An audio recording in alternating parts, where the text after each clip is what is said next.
Yo gadgeters, welcome to the first episode of Last Cam Standing. Jadi kalau biasanya kita bikin battle kamera smartphone itu langsung sabrek, tahun ini kita mau sedikit berbeda. Jadi nggak akan ada lagi berempat berlima di battle langsung. Bertujuh gitu ya? No. Jadi kita akan masing-masing dua. Tuh.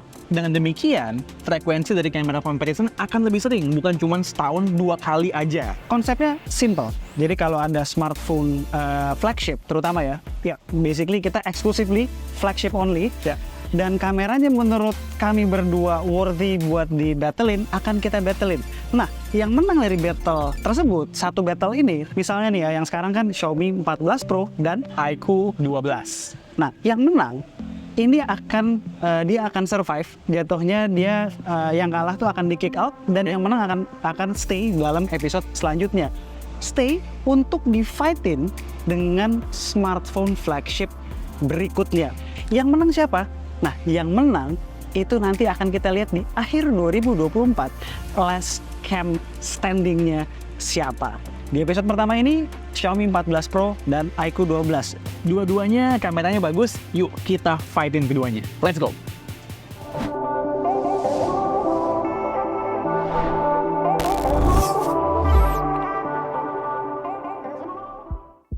Sebelum mulai, gue mau perjelas ya, yang bakal kita fight sepanjang tahun adalah handphone flagship yang kita anggap worthy kameranya untuk di fight. Jadi nggak harus sama persis harganya, nggak harus sama persis segmennya.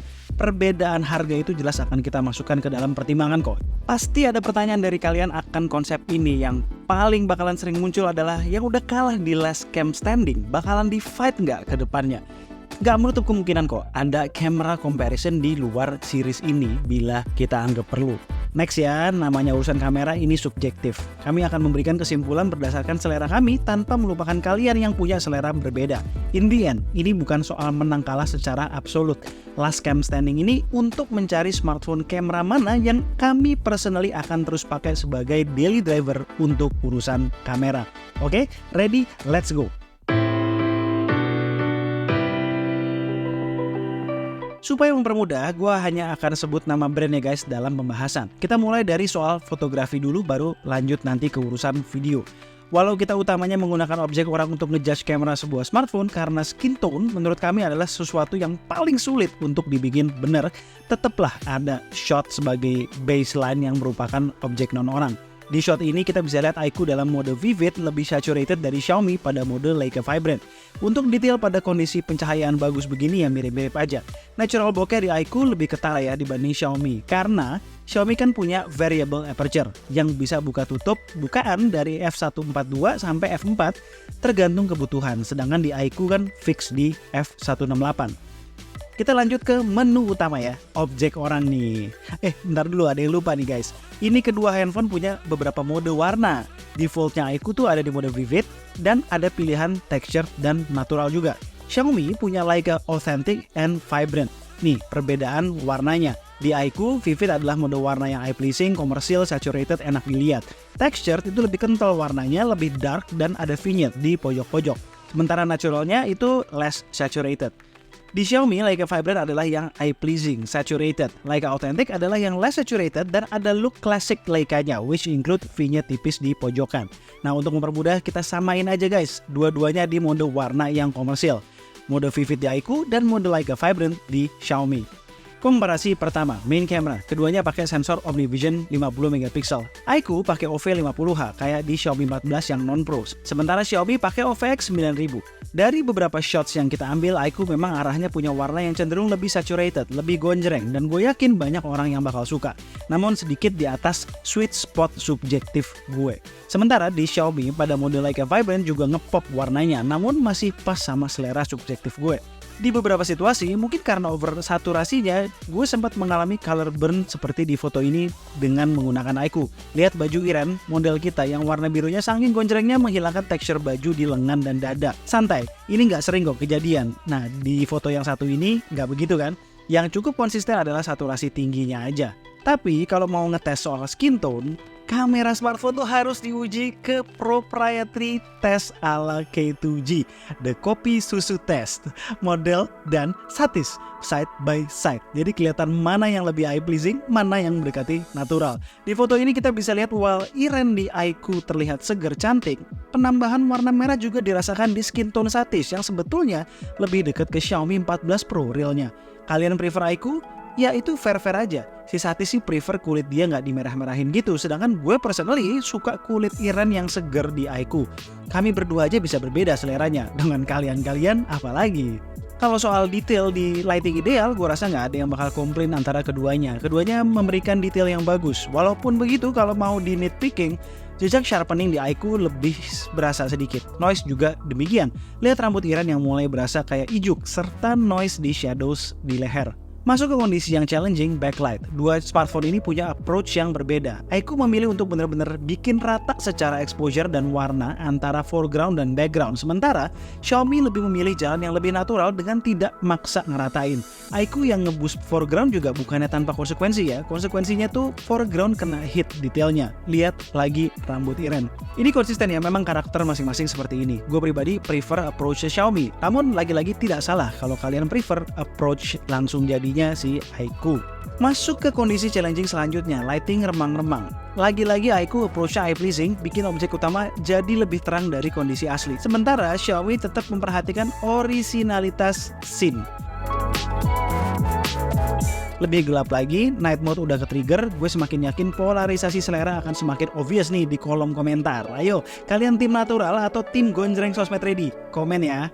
Lagi-lagi hasil yang serba bright di iQOO punya konsekuensi pada detail. Detailnya tuh jauh lebih top di Xiaomi, masih natural juga detailnya. Next, lensa ultra wide dan tele. Let's go.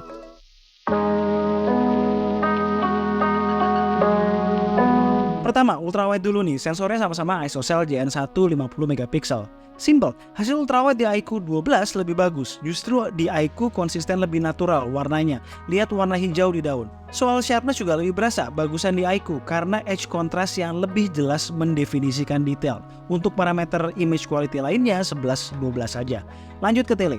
By spek prediksi gue, Xiaomi akan dibantai iQOO ya, karena iQOO menggunakan sensor jagoan gue buat tele, OmniVision OV64B yang berada di belakang lensa periskop Tele 3X. Sementara Xiaomi cuma pakai ISOCELL JN1 lagi non periskop. Tapi gue salah. Setidaknya pada magnifikasi native 3X. Processing iQOO yang terlalu agresif membuat hasil jadi oversharpen. Lihat pori-pori yang terlalu tajam, rambut yang udah kasar kayak ijuk. Di situasi remang-remang juga gue masih prefer detail dari Xiaomi. Tapi setidaknya iQOO tuh lebih konsisten ya soal warna di lensa tele ini. Xiaomi masih suka lari-lari saturasinya, apalagi kalau udah mulai backlight. Mumpung ngomongin tele, sekalian kita bahas portrait mode-nya ya. Soal edge detection sih nggak ada yang spesial, keduanya masih hit and miss. Cuma overall foto portrait gue prefer di iQOO karena oversharpening di telefoto pada mode biasa tidak terlalu ketara di sini. Secara warna juga lebih pas dengan sebuah foto portrait. Nge-handle backlight pun iQOO lebih baik. Pada mode ini skin tone yang suka lari di Xiaomi 14 Pro juga semakin sering muncul. Keunggulan iQOO menggunakan periskop telefoto semakin berasa ketika kita harus zoom di luar magnifikasi native-nya dan masuk ke area hybrid zoom. Di zoom 6x, Xiaomi udah kehilangan detail, muncul noise, sementara iQOO tuh masih bagus. Ini dia. Pada hybrid zoom kondisi remang, makin lagi kelihatan perbedaannya. Lebih jauh lagi di 20x, semakin jomplang hasilnya. Periskop telefoto adalah the way forward soal zoom. Tapi gue harus kasih acungan jempol buat Xiaomi yang telefotonya bisa dipakai untuk foto makro dengan focusing distance yang sangat dekat. iQOO sebenarnya bisa juga ya tele makro begini, cuma tidak sedekat Xiaomi. Soal selfie, Xiaomi punya keunggulan di FOV yang lebih lebar dan cocok buat grup selfie. Di luar itu, secara kualitas gue tidak melihat perbedaan yang signifikan di antara keduanya. Paling di kondisi gelap, justru iQOO yang gak punya night mode malah lebih tajam, walau tidak signifikan. Oke, itu soal fotografi ya. Overall kalau disuruh pilih satu soal fotografi, jujur sulit ya, karena nggak ada yang menang secara teknis dengan signifikan. Soal main camera bener-bener urusan selera. Gue pribadi pick Xiaomi 14 Pro. Ultra wide iQOO menang. Tele pada native focal length Xiaomi menang. Masuk ke hybrid zoom, iQOO yang menang. Soal selfie 11-12 aja. Judgement gue draw sih, namun sedikit lebih berat ke Xiaomi 14 Pro karena overall fotonya yang lebih berkarakter aja dibandingkan iQOO yang serba gonjreng. Alright, let's move on to video. Simpelnya begini, Xiaomi 14 Pro lebih baik soal video dari iQOO 12 dari berbagai sisi. Pertama, soal settingan. Ya betul, keduanya bisa sampai 8K 30fps, cuman jangan banget kan itu dipakai. Yang terpenting adalah Xiaomi 14 Pro bisa 4K 60fps di semua lensa. Sedangkan iQOO 12 kamera depannya mentok di 1080p 30fps.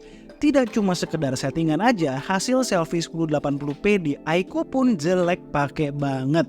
Stabilisasinya nggak jalan, image quality nggak bagus, jomplang banget lah sama Xiaomi 14 Pro yang stabil, videonya jernih, serta FPS yang stabil. Lalu masih soal settingan, keduanya tidak bisa switching lensa ketika recording di 4K 60fps, cuma bisa di 4K 30fps. Dan perpindahan lensanya, wow, jelas belum selevel iPhone atau flagship Samsung transisinya. iQOO lebih parah karena lebih berasa ngejedaknya serta warna yang berubah-ubah. Sementara Xiaomi berasa banget tuh perubahan warnanya pas masuk ke lensa tele dari main camera. Tapi ya dia nggak terlalu ngejedak. Oh ya, keduanya tidak bisa switch ke kamera depan ketika sambil merekord ya. Sekarang kita lihat kualitas videonya sendiri seperti apa. Di 4K 60fps gue prefer video dari Xiaomi 14 Pro. Tone-nya lebih natural, sementara di iQOO tuh berasa kena processing. Mirip nih sama karakter beberapa video recording handphone BBK Group. Secara stabilisasi juga Xiaomi unggul sedikit. Langkah kaki tuh hampir nggak berasa, sementara iQOO masih berasa dikit-dikit. Lalu baik iQOO maupun Xiaomi secara bitrate itu tinggi dan FPS pun stabil. Jadinya ketika kita quick panning tetap smooth rasanya. Kemarin pas gue nonton Coldplay di Singapura itu agak garing sih, tapi ya serunya karena pas hari itu kebetulan hujan deras. Jadi gue sama penonton lainnya hujan-hujanan nonton Coldplay, habis itu pas kita pulang nunggu MRT juga hujan deras. Makanya itu kayak momen masuk angin banget sih kemarin. Ya tapi oke lah buat pengalaman nonton konser pertama kali di luar negeri. Surprisingly, audio recording ketika ngerekam dengan kamera belakang tuh lebih clean di iQOO ya. Dia juga lebih mampu nge-reduce wind noise dan ambient noise lainnya. Merekam video 4K 30fps pada malam hari, hasil dari Xiaomi lebih bagus ya secara warna detail dan exposure. Hasil Xiaomi itu masih bisa banget dipakai, sementara iQOO udah terlalu soft, warnanya pun udah nggak keluar. Sedangkan untuk lensa-lensa lainnya, ultra wide-nya sama-sama bagus ya videonya. Stabil, image quality bagus, cuman iQOO kelihatan nggak smooth perpindahan auto exposure-nya. Sementara untuk tele, dua-duanya bagus pada focal length masing-masing. Xiaomi sedikit lebih sharp, lebih memilih untuk naikin shadows supaya dynamic range bagus. Sementara iQOO kontrasti dan malah sering kelihatan jadi gelap objeknya. Tapi kalau pada 10 kali zoom, which artinya dua-duanya crop ya dari sensor tele, iQOO tidak bisa memanfaatkan sensor besarnya. Justru overall gambarnya berasa simpelnya lebih burik. Mungkin karena terlalu mengandalkan kontras tinggi tadi. Walaupun memang tidak sempurna, gue masih prefer hasil dari Xiaomi. Di kondisi indoor lighting pun video Xiaomi lebih bagus ya. iQOO tuh jitternya udah mulai berasa. Perhatikan area rambut Iren. Satu hal yang notable dari Xiaomi 14 Pro soal video itu kita bisa shooting lock, which artinya shooting dengan warna yang flat supaya bisa di-grading di post production nantinya. Hasil gradingnya pun membuktikan ini bukan lock sembarang lock, namun it truly works. Kalau foto masih sulit mencari yang terbaik di antara kedua smartphone ini, tidak begitu soal video. Xiaomi 14 Pro lebih mumpuni dan all-rounder. Dia lebih bagus image quality-nya, stabilisasi, dan lebih bisa diandelin di berbagai situasi lighting. Kalau kalian konten kreator berbasis video, Xiaomi 14 Pro lebih baik dari iQOO 12.